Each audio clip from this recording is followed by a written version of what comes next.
To remove the oil pan or sump, oil sump, so first we need to remove this exhaust heat shield because the catalytic converter with the downpipe, with the exhaust downpipe, has gone beneath the oil sump, engine oil sump, and also we need to remove the driver's side wheel because we need to remove the auxiliary belt. To have access to the auxiliary belt, to remove it, first we need to remove this wheel. And let's raise the vehicle.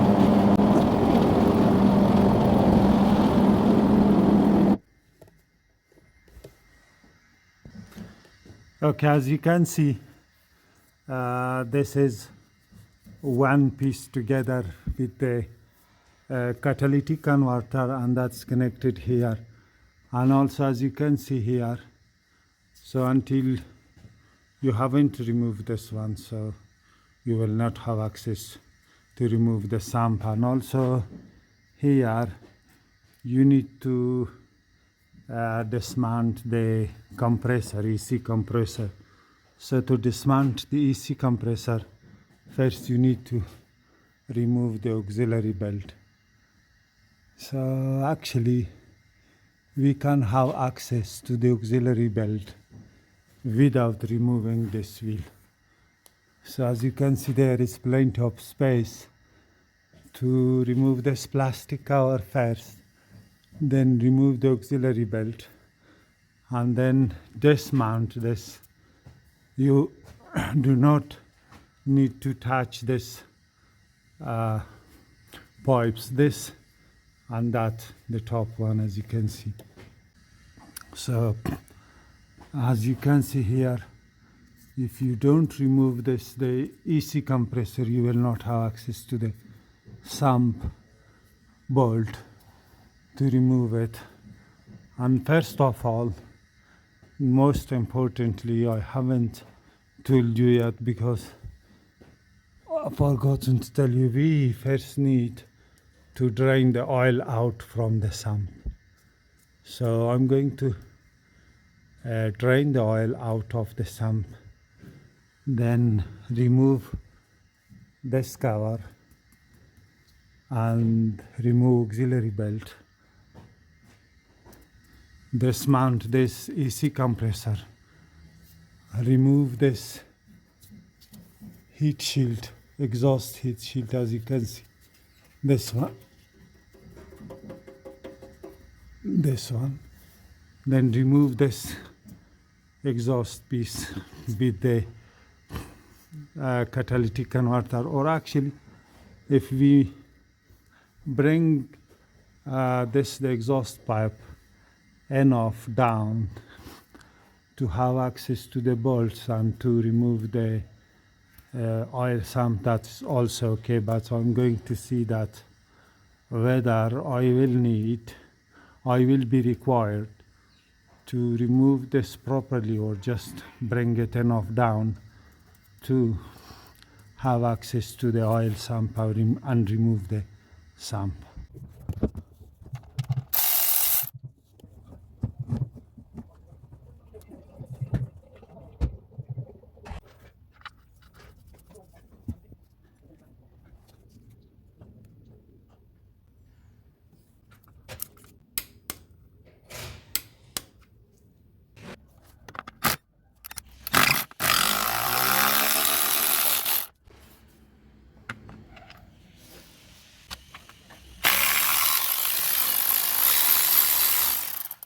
You need to remove this one as well. This is the auxiliary belt plastic cover, so you need to remove this one as well, this one.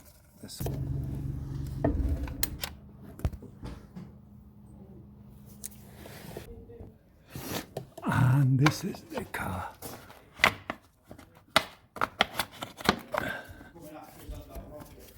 Okay,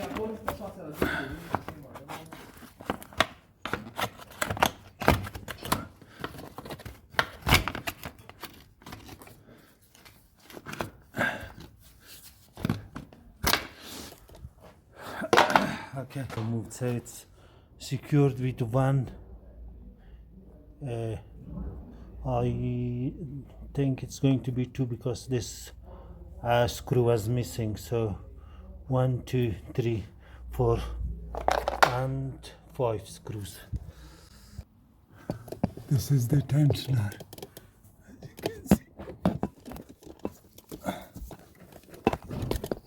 One second, I'm going to show it from here.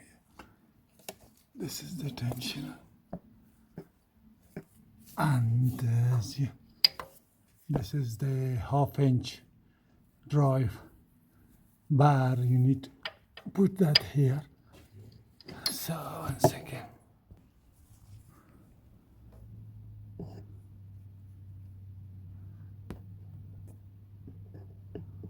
Okay, this is the hole. As you can see, you need to put 1/2-inch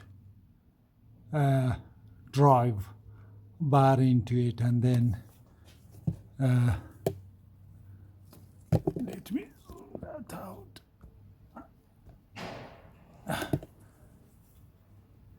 And then release the tension on the tensioner.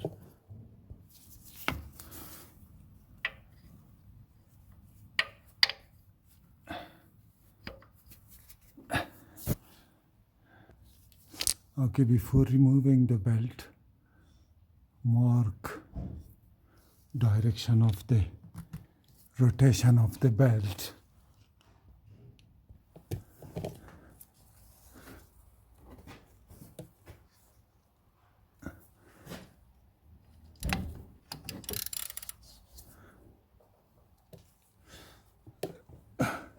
So turn the ratchet anti-clockwise to release tension on the belt.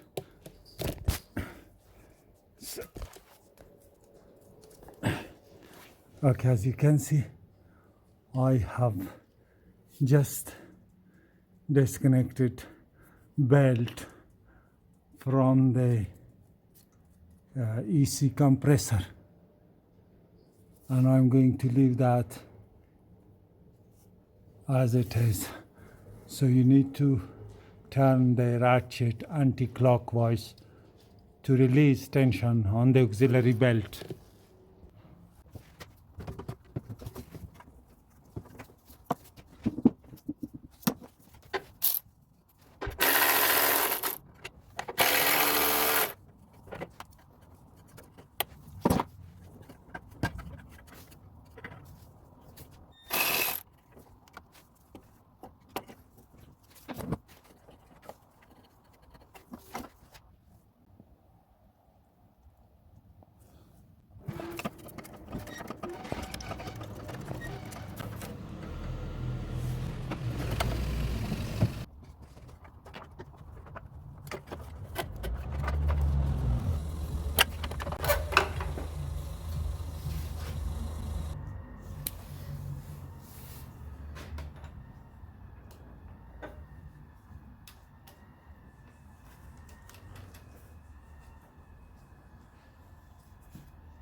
One, two,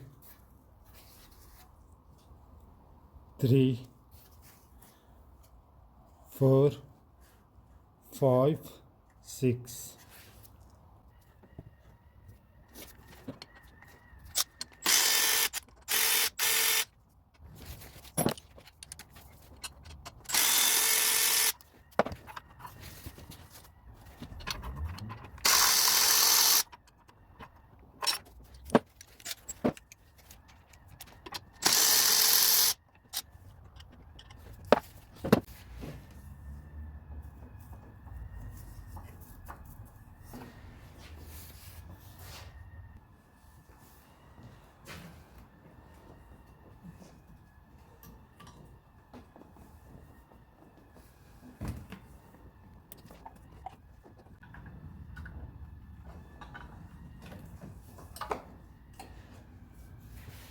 This is the post oxygen sensor, post cut oxygen sensor, post cut or downstream oxygen sensor.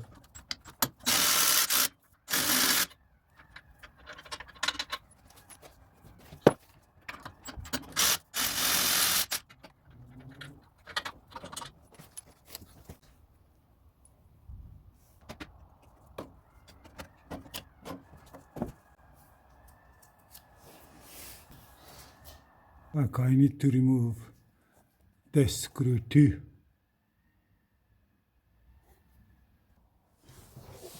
Okay, we have just removed this two screw because this the inner heat shield is part of the catalytic converter, so you need to remove this screw and this screw. Actually, you do not need to remove the catalytic converter properly, so you just need to leave it like so, and you will be able to have a proper access to the sump, to the oil sump or oil pan. So I'm going to show you from underneath as well.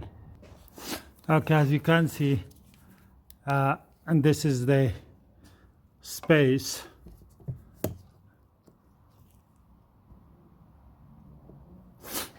between the engine sump or the oil sump and between the exhaust, so we will be able to remove the exhaust easily.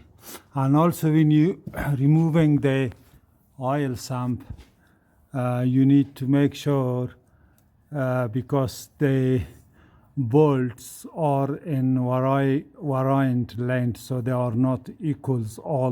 All the screws are not with the equal length, so you need to put every bolt or every screw back in its place. You need to remember or mark the orientation of the screws of the oil sump. Okay, I have removed all the screws. So the length or the difference in length between the screws are three types. So this two, as you can see, this one and this one, these two screws are the longest screw, which is this one I'm going to show you. So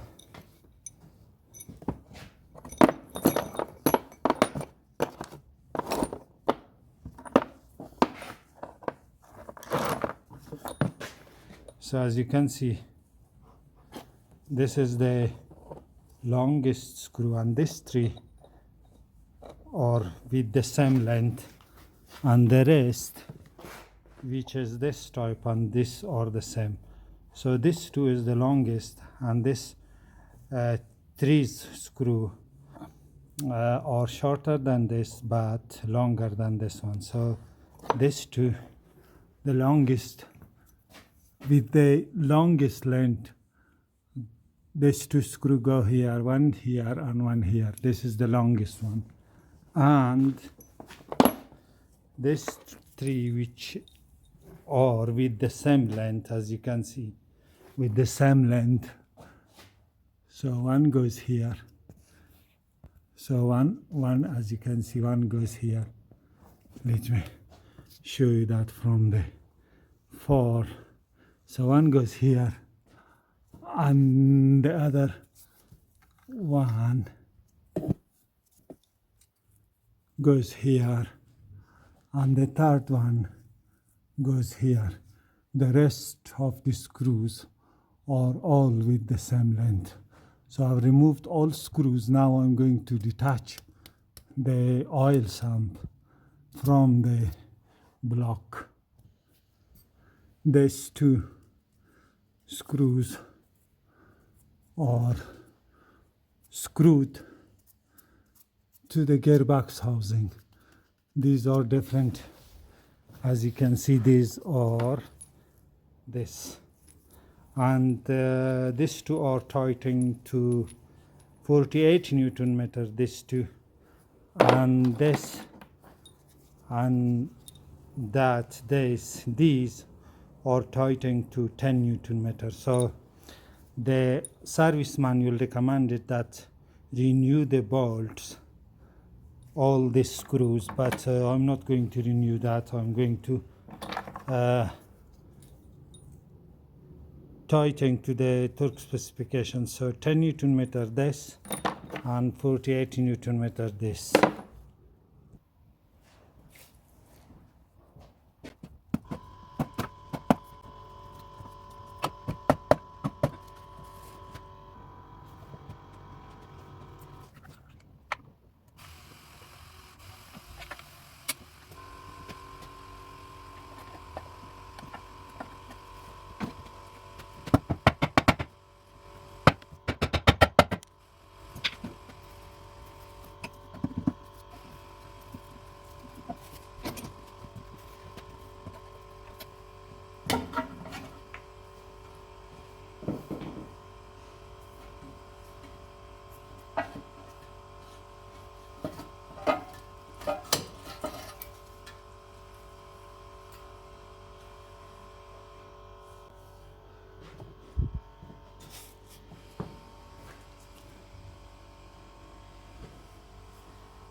So if you can see,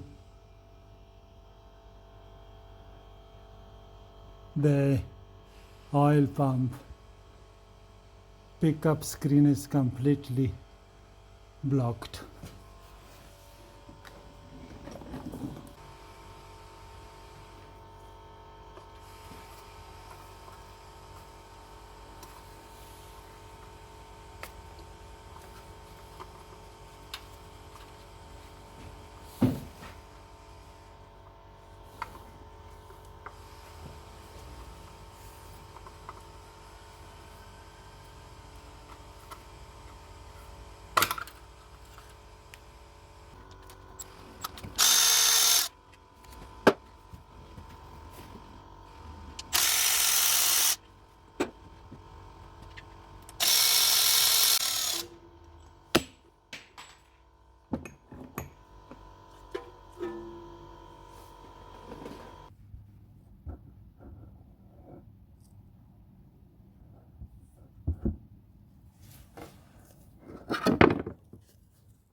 Okay, as you can see, I have cleaned up thoroughly as I could. So,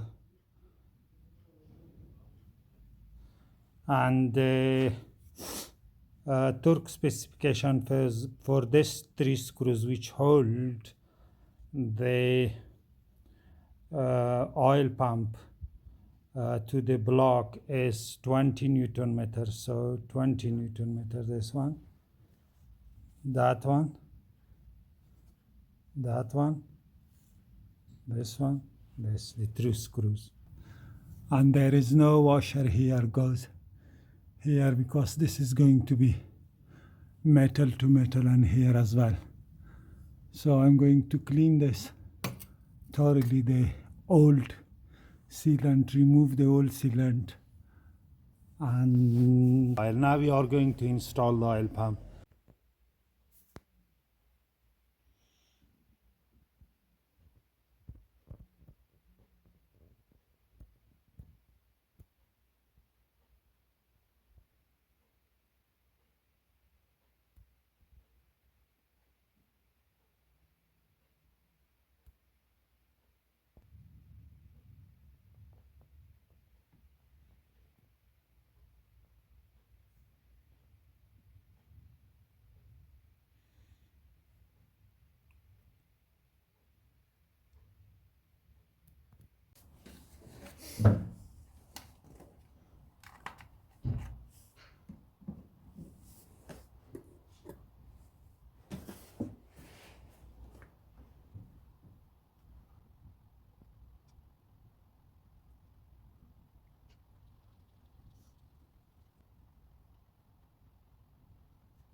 Okay, we have removed the oil sump or oil pump, oil pan, and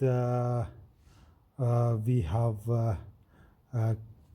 cleaned up the oil pump pickup screen, and also we have put everything back together, and we put oil and replace the oil filter. Now we are going to start the engine. And okay, let's start the engine and see